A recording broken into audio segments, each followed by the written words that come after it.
Commander Elias Ward had visited many alien worlds during his service with the United Earth Alliance. But nothing prepared him for the quiet beauty of Cathara. When his shuttle landed at the small cultural district outside the capital, he expected the usual diplomatic rules, shared meals, and calm discussions about history.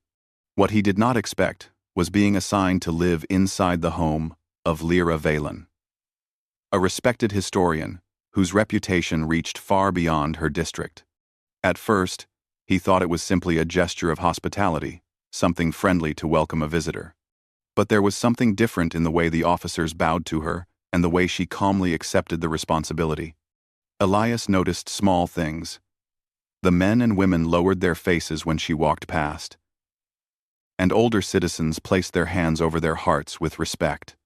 Yet Lyra herself seemed humble, almost too quiet for someone with such a powerful reputation.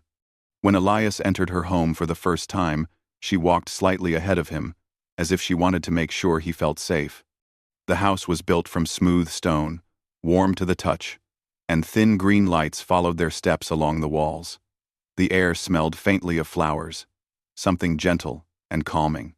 But even in that peaceful environment, Elias sensed a strange tension in Lyra's movements. She kept turning her head, as if checking whether he was comfortable. She spoke with a soft voice, carefully choosing every word, as though uncertain how much humans understood about Ketharan customs. "You may place your bag there," she said, pointing to a carved stand near the entrance. "Everything in this home is yours to use freely." Elias smiled politely. "You don't need to worry. I'm easy to accommodate. I just need a place to sleep." Her eyes shifted slightly, and for the first time, he thought she looked nervous. "Yes, about that. This house is small. There is only one resting bed." He laughed, assuming it was a misunderstanding.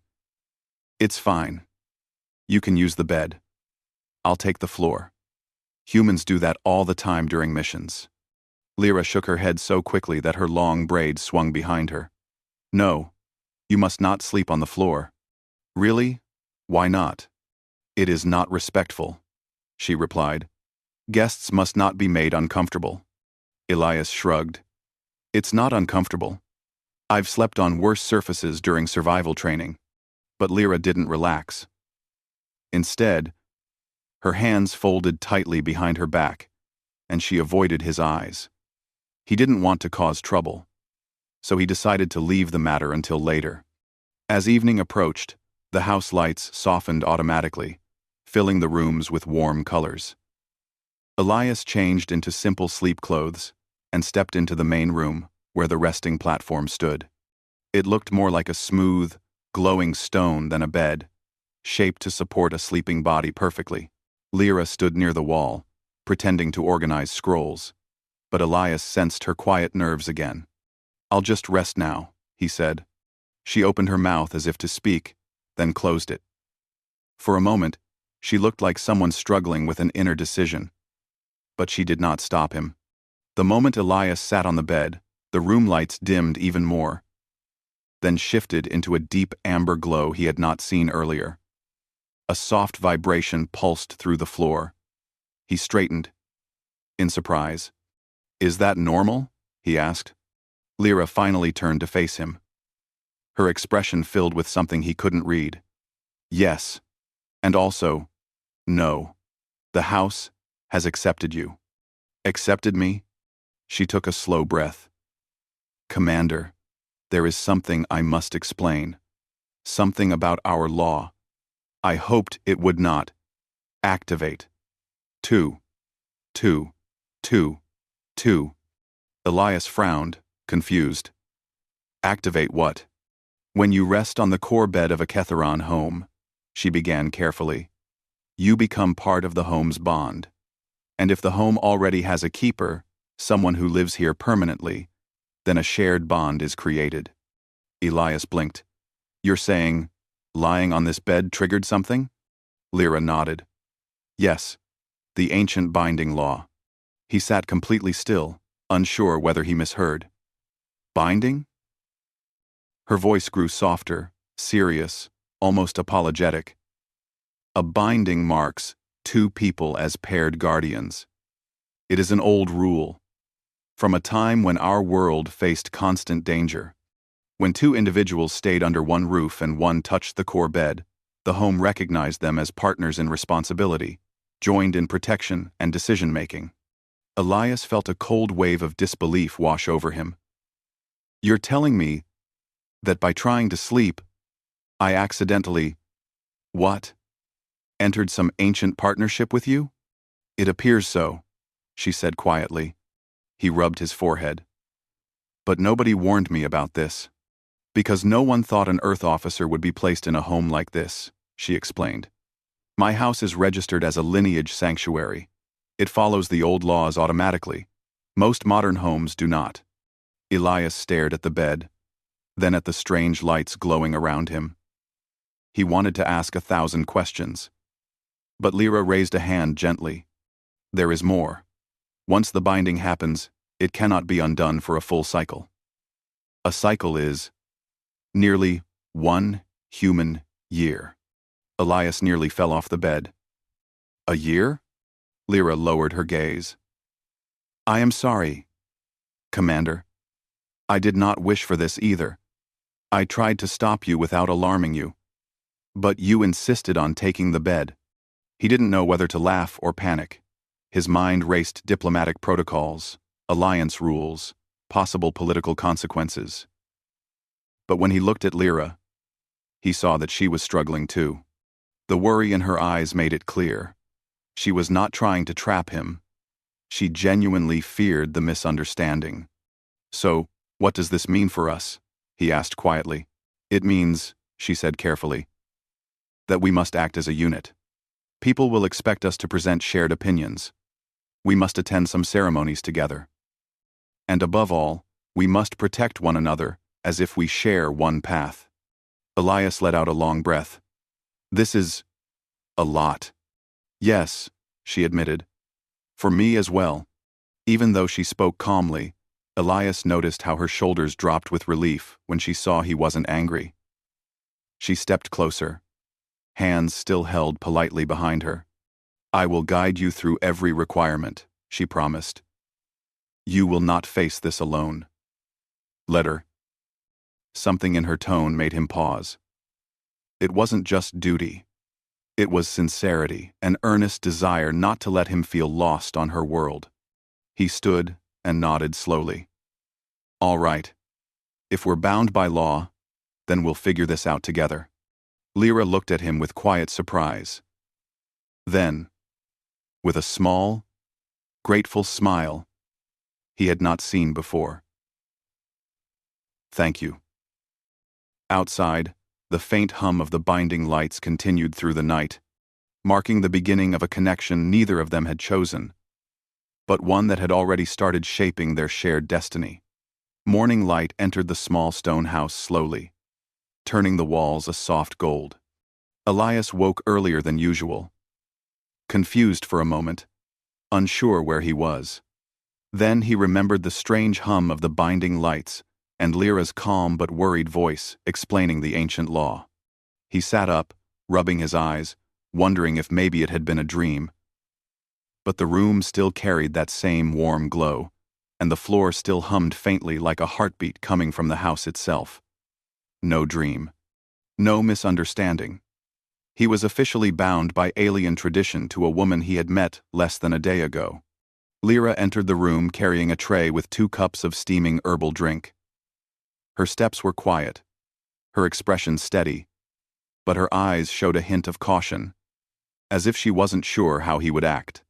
She placed the tray on a small table and looked at him politely. "Did you sleep well?" "Mostly," Elias replied. "Woke up every hour trying to decide whether this is real." "It is real," she said softly. He blinked. "They already know?" "They will. The binding light spreads a signal through the home registry. It is automatic." Before he could respond, a loud chime echoed outside.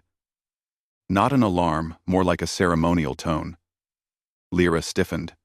She stepped to the door, glanced outside, and turned back to Elias with a mixture of surprise and preparation. The elders have arrived. Elias stood quickly. Because binding is not a small event, she explained. And because I am known. She opened the door, and several older Catharans entered the courtyard, each wearing long woven robes that shimmered like shifting glass. They were not hostile, but their presence felt heavy, like people used to making decisions that others followed without question. The eldest among them, a man with silver markings around his eyes, spoke first. Lyra Valon.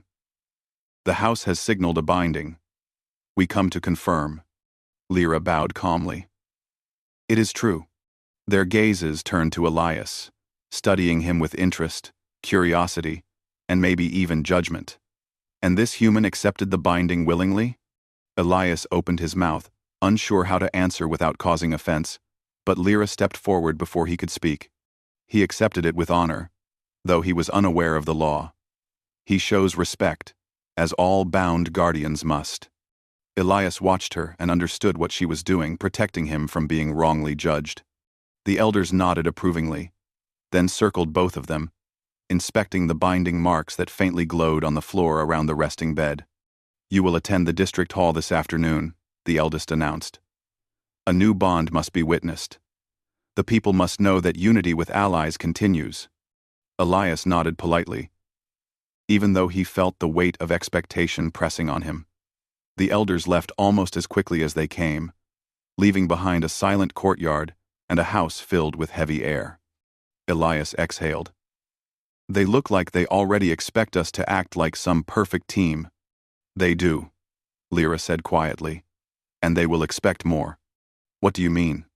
She hesitated before answering. A bound pair must agree on choices.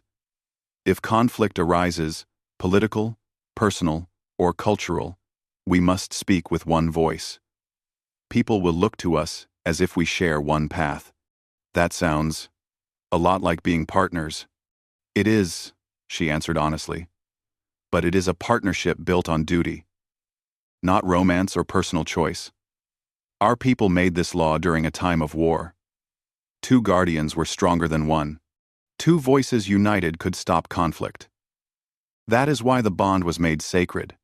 Elias understood the logic, but it still felt unreal. He had come to learn about an ancient culture, not become part of one of its oldest traditions. Yet Lyra stood calmly, carrying the responsibility on her shoulders with quiet strength. She handed him one of the steaming cups. The drink smelled like mint and something sweet. We will face today together. I will guide you. I know this world. You know your own values. Together, we will not fail. He nodded slowly, appreciating her steady presence. It was strange. This woman who barely spoke the day before now stood beside him, as if they had known each other for months. But maybe that was how Catharan duty worked.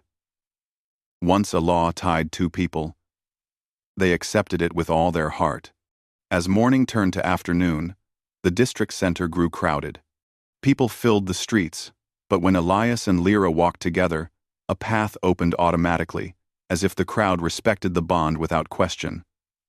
Some whispered, some bowed. Some even smiled warmly at them. Lyra walked with her usual calm steps, but Elias noticed the slight tension in her shoulders. She wasn't used to being the center of attention either. When they reached the hall, the doors opened, and council members stood waiting near a ceremonial platform. A smooth voice spoke from the front. Lyra Valon and Elias Ward. Step forward. They did. A councilwoman with bright white markings held a glowing stone that pulsed slowly.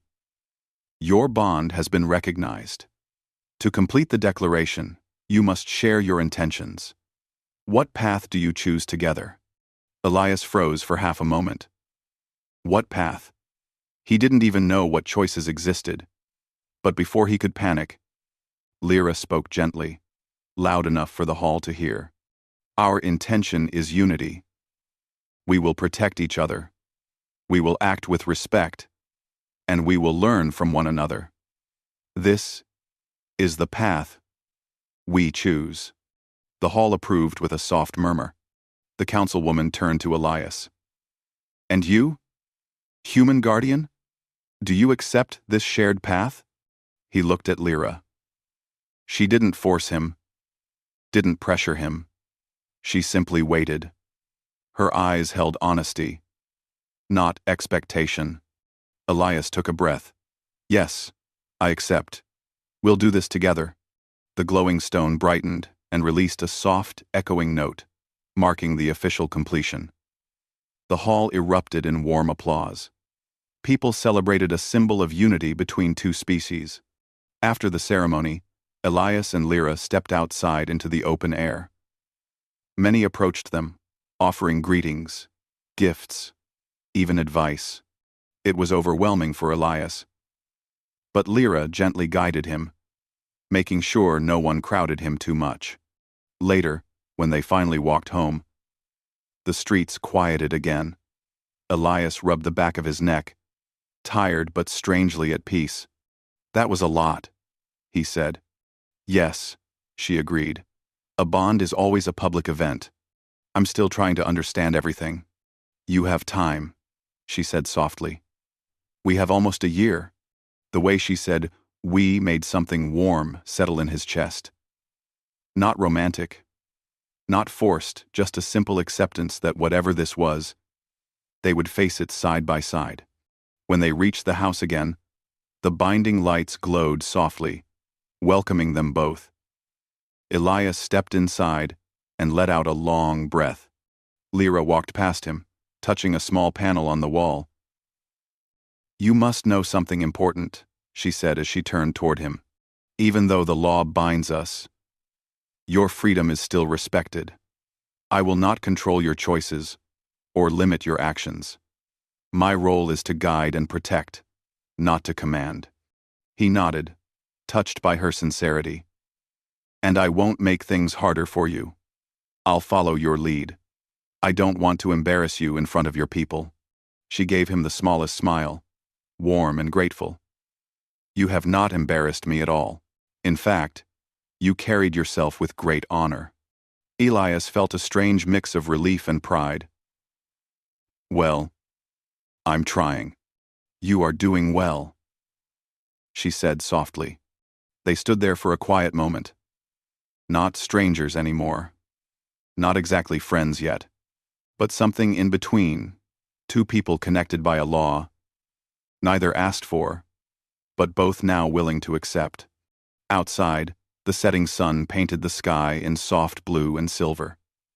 Inside, the home glowed in gentle colors, recognizing both of them as its guardians. And for the first time since arriving on Cathara, Elias felt like the ancient law was not a trap, but the beginning of something meaningful, something he did not fully understand yet, but was slowly learning to accept. The days following the ceremony settled into a strange rhythm for Elias. He and Lyra walked through the district together almost every morning, meeting people, learning customs, and showing the district that the new bonded pair was stable and united. At first, Elias felt awkward. Every small step they took, every choice he made, seemed to carry symbolic meaning to the Ketherans. But Lyra stayed beside him with steady patience, guiding him with soft instructions when needed, and letting him learn on his own when he was ready. Their bond did not force closeness, but it created a kind of silent understanding.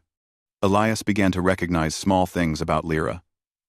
The way she tilted her head when thinking, the way she hid her worry by folding her hands, the way her voice softened when she explained something important.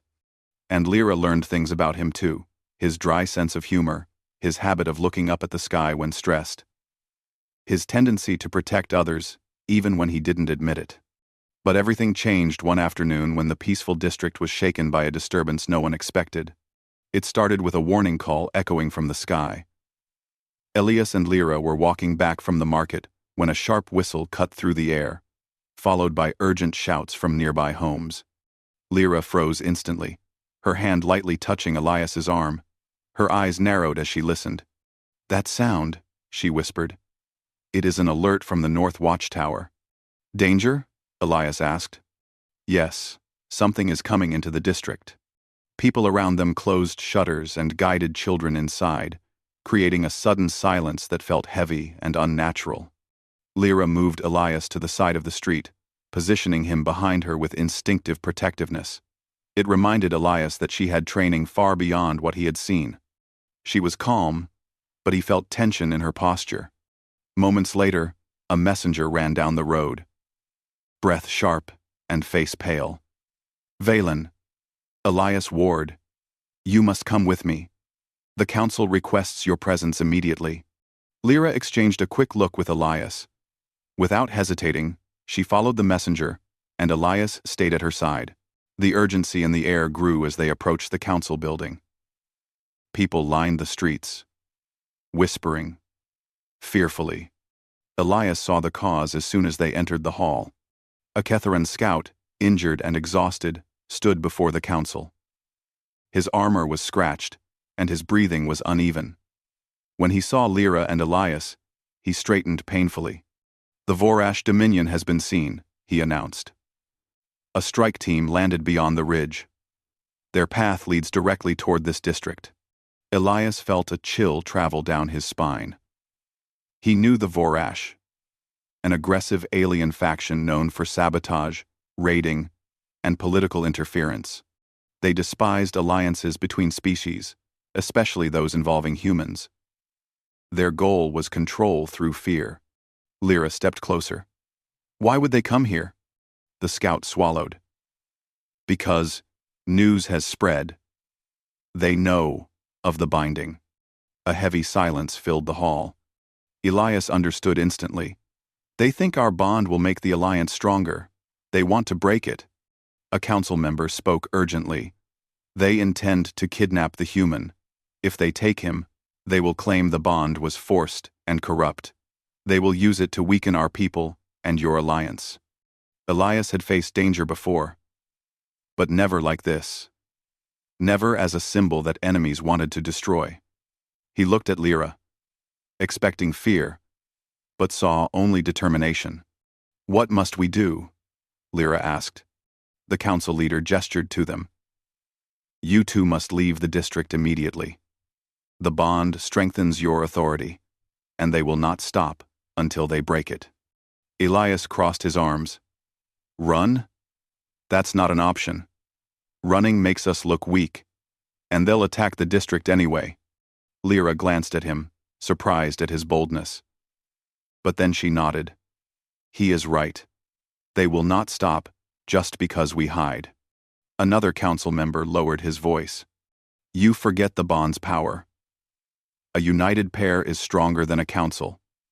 If you stand together, your choices can influence the entire district. You must decide, now, fight or flee." Elias looked at Lyra, giving her silent respect. This decision belonged to both of them. Lyra held his gaze for a long moment. Then she spoke calmly, but with an inner fire. "We fight. Together. We fight. We fight." Elias nodded. "Then we stay." The council had no choice but to accept their united decision. Preparations began instantly. District guards gathered weapons. Families were guided to shelters, and scouts took positions near the ridge. Elias felt pressure building in his chest. He wasn't a soldier anymore, but he couldn't step back. Not with people depending on him, not with Lyra beside him. As the district prepared, Lyra led Elias to a small room in her house. She opened a stone chest and removed something wrapped in cloth. Inside was a set of light Ketharan armor, smooth, flexible, and glowing faintly with blue lines. "This is for you," she said. Elias touched the fabric. It felt warm, almost alive. "Are you sure? You are a guardian now," she said softly. "You must be protected." She turned away to hide her worry, but he caught it anyway. He placed a hand on her shoulder. "We'll get through this." She nodded once. Later, as the sun set behind the mountains, the Vorash strike team finally appeared. Dark, armored figures, moving like shadows. They carried stun weapons and hooked cables, meant for capturing, not killing. When the first group entered the district, Lyra stepped in front of Elias, standing firm. She didn't attack immediately. She watched their movements, reading their strategy, waiting for the right moment. One Vorash soldier shouted, "Human! Come with us. Your bond is illegal. Your alliance is poison. You will be taken for questioning." Elias stood tall beside Lyra. "Not happening." The soldier raised his weapon. The fight happened fast. Lyra moved like flowing water, striking with precision. She disarmed the first attacker with a swift twist, then dodged a stun blast and knocked another to the ground. Elias fought using basic training, blocking, pushing, disarming when needed. He wasn't as fast as Lyra, but he held his ground. More soldiers arrived, and the battle grew chaotic. Blasts lit the street. Stone cracked under heavy boots. District guards joined the fight, but the Vorash pushed hard, focused on Elias. Then, something unexpected happened. At one point, Elias stumbled while trying to shield a child hiding behind a crate. A Vorash soldier aimed a stun weapon at him from behind. Before Elias could react, Lyra appeared instantly, grabbing the soldier's arm and twisting it until the weapon dropped. Her eyes burned with fierce protectiveness. "No harm will come to him," she said firmly. Elias realized that her guardian training was not just ceremonial. She was a fighter. Strong, skilled, and unafraid to defend him. The Vorash leader shouted in frustration, "Enough! Take the human now." But the united defense proved too strong. With Lyra commanding their movements and Elias helping the guards, the district pushed the invaders back. When the Vorash realized their plan had failed, they fled toward their ship, disappearing into the night sky. Breathing hard, Elias leaned against a wall, exhausted. Lyra stood beside him, calm despite the fight, though her hands trembled slightly. "Are you hurt?" she asked. "Just tired," he said. "You?" "I am unharmed." She hesitated, then added quietly, "I feared losing you." Elias met her eyes. "You won't." The district gathered around them with relief. The danger was not over, but they had survived the first strike. And Elias understood something clearly now. The bond that began as an accident had grown into something powerful, not romantic, not forced, but real trust. As they walked home through the dimly lit streets, Lyra spoke softly. "The Vorash will not stop. Today was a test. They will come again." Elias nodded. "Then we prepare." Their shared destiny had only begun. The district slowly returned to normal in the days after the Vorash attack, but everyone knew the danger had not passed. News spread fast across Cathara. A Vorash strike team had tried to capture a human bound by ancient law, and they had failed. That failure made the enemy angry, not defeated. Elias felt the tension every time he walked outside. Guards stayed on alert. Watchtowers scanned the sky constantly, and families kept children indoors after dusk. Lyra remained calm on the outside, but Elias noticed changes in her. She checked windows more often. She listened carefully to distant sounds. She stayed close to Elias whenever they walked through the district.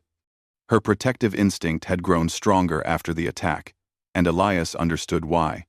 The bond between them was more than a tradition now.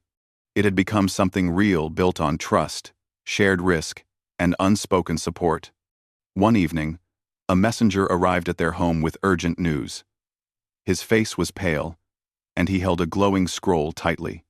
"The council requests your presence," he said. "A message has arrived from the Vorash Dominion." Elias and Lyra followed him to the council chamber, where leaders, guards, and several historians had already gathered. The room felt heavy with worry. The council leader activated the scroll, and a projection appeared in the air, a Vorash commander with cold metallic eyes. "People of Cathara," the transmission began. "You interfere with matters beyond your right. The human who lives among you is a symbol of false unity. created only to weaken our influence.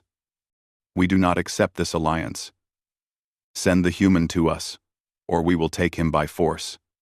You have 3 rotations to comply. Reported on Ron. 17:1. We do not accept this alliance, and we will take him by force. The projection faded. A deep silence filled the hall. Elias looked at the council. They won't negotiate. They want control. Lyra stepped forward. They want fear. They want us to break our traditions. They want the bond dissolved. A historian spoke quietly. Breaking a bond before a full cycle is impossible. It would go against everything our world stands for. The council leader turned to Elias and Lyra. You two must decide how to respond. The district will follow your choice. Elias hesitated. The lives of hundreds rested on their answer. He looked at Lyra. There was no fear in her eyes, only steady determination. She nodded once, giving him silent support to speak. We don't give in, Elias said. If we run, they win. If we surrender, the alliance breaks, Lyra added. Their united decision carried power because, according to ancient law, a bonded pair represented the voice of stability and unity. The council accepted their choice without argument. Preparations began immediately. The district fortified defenses, citizens were guided into shelters, and allied human forces near Cathara were alerted. Ships from the United Earth Alliance changed course to join the defense, though they were still days away. As night fell, Lyra and Elias stood outside the house, watching the sky. The air was cold and still. Lights from distant patrol drones dotted the horizon. We have faced danger before, Elias said quietly. But this is different. Yes, Lyra answered. Because they are not coming for the district this time. They are coming for the bond. He glanced at her. Does that scare you? She shook her head. No. But it burdens me. If something happens to you, I would carry that weight. That is the bond's promise. Elias felt a strange warmth in his chest. Lyra, nothing will happen to me. Not while you're here. Her expression softened for a moment before she looked back at the sky. The next morning, trouble came faster than anyone expected. A scout rushed into the district shouting, Vorash! Ships! 3 of them! Approaching fast. The district went into immediate motion. Alarms echoed, guards took defensive positions, and families moved into shelters. Lyra wore her guardian armor, markings glowing bright with readiness. Elias put on the protective suit she had given him earlier. The tension in the air felt thick, like the calm right before a powerful storm. Lyra touched the stone panel near the entrance of the house, activating the home's protective energy field. The lights responded, forming a glowing barrier around the structure. They will try to break our unity, Lyra said. Stay close. I'm not going anywhere, Elias replied. When the Vorash ships landed on the outer ridge, the ground trembled. Soldiers poured out, moving in precise formation with heavy weapons.